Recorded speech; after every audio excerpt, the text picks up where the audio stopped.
Hello everyone. Today we talk about how to fix the app of Airbnb. We go to settings, then we click on apps.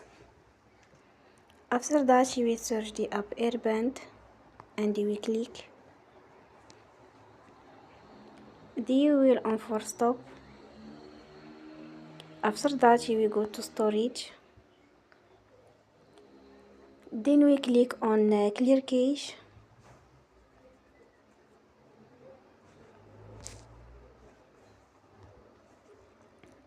You will go to Play Store and you will update your app. Don't forget to support us by like and subscribe. See you next time and thank you for watching.